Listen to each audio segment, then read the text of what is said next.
Hello दोस्तों, आज हम भारतीय दंड प्रक्रिया संहिता की धारा 125 के विषय में चर्चा करेंगे। भारत देश के अंदर वैवाहिक जीवन और परिवार को बहुत अधिक महत्व दिया गया है, लेकिन कुछ परिवारों में आपसी मतभेद इतना बढ़ जाता है कि उस परिवार के माता पिता, नाबालिग बच्चे, पत्नी या वो बच्चे जो मानसिक या शारीरिक रूप से विकृत हैं, अपना भरण पोषण करने में असक्षम हैं, उनके पास कमाई का कोई जरिया नहीं है, तो ऐसे व्यक्तियों के लिए दंड प्रक्रिया संहिता 1973 की धारा 125 सीआरपीसी में प्रावधान दिया गया है कि वो किसी वकील के माध्यम से न्यायालय में एक याचिका दायर भरण पोषण करने के लिए उस व्यक्ति के विरुद्ध दायर कर सकते हैं जिस पर वो आश्रित है। यह अधिकार उन महिलाओं को भी है जिनका तलाक हो चुका है लेकिन उन्होंने दूसरी शादी नहीं की है, या वो महिलाएं जिन्होंने अपने पति से आजीवन गुजारा भत्ता भरण पोषण की राशि एक मुश्त प्राप्त ना की हो, या वो महिलाएं जिन्होंने अपने पति से आपसी सहमति से तलाक प्राप्त ना किया हो। जब याचिका दायर करने के बाद न्यायाधीश के समक्ष यह साबित हो जाता है कि जिस व्यक्ति के विरुद्ध यह याचिका दायर की गई है वह जानबूझकर भरण पोषण की राशि देने में अनदेखा कर रहा है या राशि देने से मना कर रहा है, तो न्यायाधीश उस व्यक्ति को यह आदेश कर देता है कि आप अपनी कमाई से अमुक राशि याचिकाकर्ताओं को अदा करें।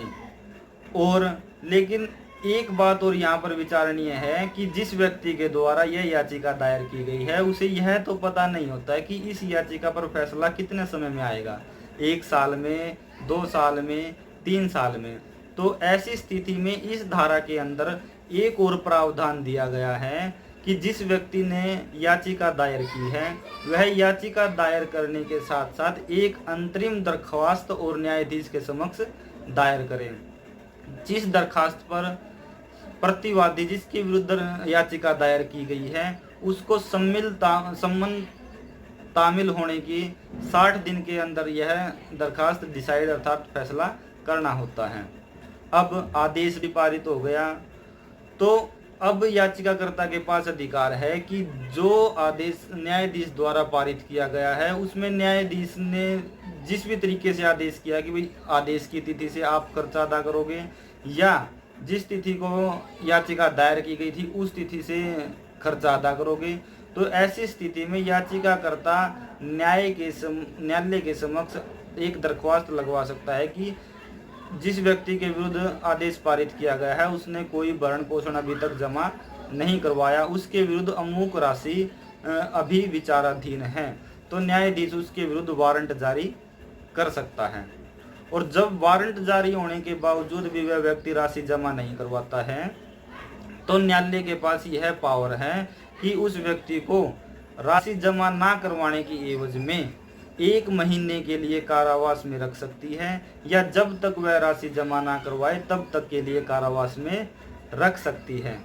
अब ये इस प्रकार के अधिकार जो हमारी सुरक्षा के लिए बनाए गए हैं, कुछ चतुर व्यक्ति इनका दुरुपयोग करते हैं। तो ऐसी स्थिति में भी धारा 125 सीआरपीसी के अंतर्गत प्रावधान है कि वह औरत जिसने अपने पति से तलाक के साथ साथ एक मुश्त आजीवन गुजारा भत्ता राशि प्राप्त कर ली है या जो अडल्ट्री जिसे हिंदी भाषा में जारता कहते हैं उसमें संलिप्त है, या उसने तलाक होने के बाद दूसरी शादी कर ली है, या वो अपनी स्वेच्छा से बिना किसी कारण से अपने पति से दूर रह रही है अर्थात उसको छोड़कर चली गई है, तो इस प्रकार की गवाही साबित करने पर न्यायाधीश उस औरत को